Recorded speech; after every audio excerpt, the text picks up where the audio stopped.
Are you planning a trip to New Zealand South Island but completely overwhelmed with all the places, routes and things to do? In this video I'll give you a proven New Zealand South Island 14-day road trip itinerary template. You get my local insider tips based on my day job as a New Zealand travel designer. Plus, you get a free New Zealand travel planning sheet to download and a 𝗏GPT travel planning prompt. My name is Michael, let's get started. So here's your complete 14-day South Island circle starting and ending in Christchurch. We've got Christchurch 1 night, Lake Tekapo and Mount Cook region 2 nights, Dunedin 2 nights, Anau and Fiordland 2 nights, Queenstown or Wanaka 2 nights, Franz Josef 1 night, Punakaiki 1 night, Nelson-Tasman region 2 nights, Kaikoura 1 night. But here's what most travel guides won't tell you. The magic happens in the transition between these places. So let's look into a detailed day-by-day breakdown. Day 1, Christchurch. Most international flights arrive into Christchurch, making it the perfect starting point. After your long-haul flight, do not immediately collect your rental car and start driving. Instead, take a taxi, a shuttle or an Uber to your accommodation first. If you arrive early enough, visit the Botanic Gardens and take a boat ride on the Avon River. I've done a full video on Christchurch and other key locations throughout this itinerary. Make use of that, they're all listed in the description box below. Day 2 and 3, Lake Tekapo and the Mount Cook region. Stay 2 nights. This is where your South Island adventure truly begins. The drive from Christchurch takes about 4 hours through the Canterbury Golden Plains. I recommend using the inland scenic route via 𝗥𝗲𝗃𝗀𝗁𝗏 Gorge and Geraldine. Take it easy and add another hour to stop along the way. Again, I have done a road trip video on that topic. Check it out in the description box below. Lake Tekapo offers that famous turquoise water. Stay a couple of nights and use it as your base to explore the Mount Cook National Park. But here's also an insider tip. The 𝗟𝗏𝗃𝗀𝗏𝗀𝗀 country is famous for its dark sky reserve status. So check out the tour options such as the Mount John Observatory, the Dark Sky Project and others. Again, links in the box below. On your full day, travel into the Mount Cook National Park, which is a good hour's drive away. The Hooker Valley Track and the Tasman Viewpoint Walk are essentials. It's easy enough for families, but spectacular enough to take your breath away. Day 4 and 5, Dunedin, Scotland in the South Pacific. 2 nights. The drive from Lake Tekapo to Dunedin takes about 4 to 5 hours. Take your time and plan for plenty of stops along the way. I recommend the scenic route through Marlborough, where you also have the famous blue penguin colony. The old part of Marlborough with the harbour area is highly recommend to check it out. Further south, stop at 𝗥𝗏𝗃𝗀𝗁𝗏𝗏 Boulders, then stay for 2 nights in Dunedin.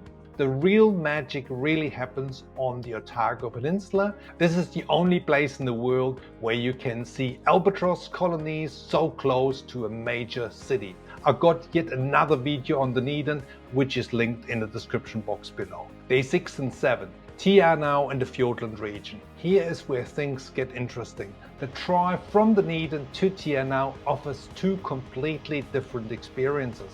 The direct route takes 5 hours through inland farming country, but if you have extra time, take the coastal detour via Nugget Point and Invercargill. Yes, it's longer, but you'll drive through some of the most untouched landscapes in New Zealand. In any case, stop in Invercargill for lunch, then continue the southern scenic route via Riverton to 𝗏𝗏𝗃𝗀𝗏𝗃 and Lake Manapouri to Anau. Check my road trip link in the description box below.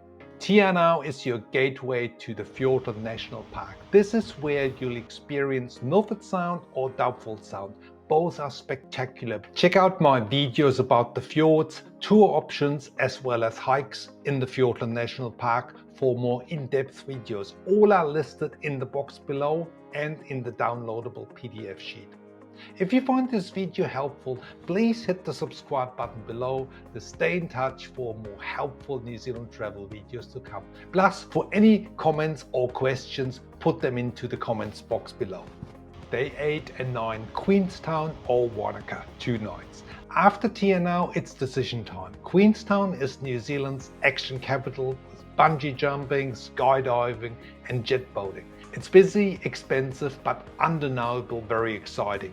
Wanaka offers a more relaxed vibe with stunning lake views and easier access to hiking trails. The much smaller village of Cromwell is right in between. When I design my guest travel itineraries, it's usually the place I recommend them to. So much around wine, food, biking, lakeside, history, as well as Wanaka is nearby.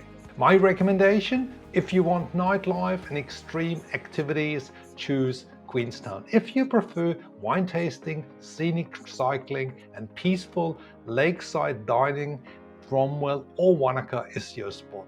Wait, there's more. The next section reveals the most scenic drive in New Zealand that many tourists completely miss. Day 10, Franz Josef Glacier, 1 night. The drive from central Otago to Franz Josef via the Haast Pass is absolutely spectacular. You literally drive from the dry golden landscapes into the lush rainforest in just a few hours. Stop at the Blue Pools. It's a 20 minutes easy walk to see most incredible turquoise waters. Ship Creek offers Wild West Coast, and the Monroe Beach Walk lets you experience the raw West Coast. Franz Josef Glacier itself has retreated significantly, but the helicopter tours are still incredible.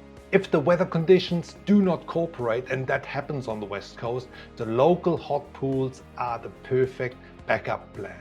Again, I got a video on Franz Josef and that drive in between Wanaka and there. Day 11, Punakaiki Pancake Rocks, 1 night.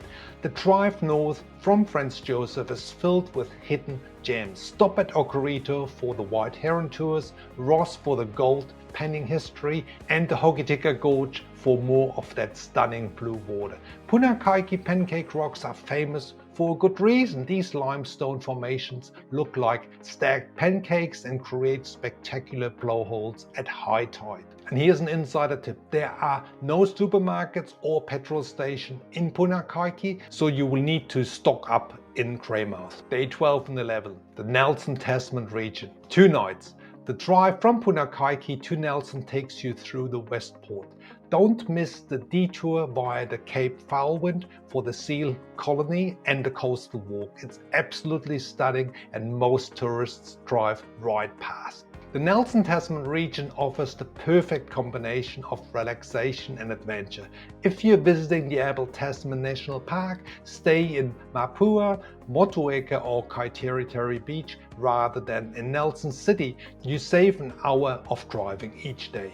I got another video for the Nelson-Tasman region with the most exciting things to do in this place. Day 14, Kaikoura.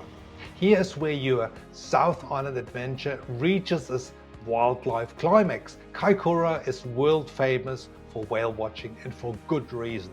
It's one of the few places where you can see sperm whales year-round. Book your whale watching tour for early morning, as boats don't operate in rough sea conditions and in the morning is often the best time to go. If the whale trip is not available, the dolphin encounter and the seal swim are equally incredible. The drive from Nelson to Kaikoura takes about 4 hours through the Marlborough wine region and the coastal scenery.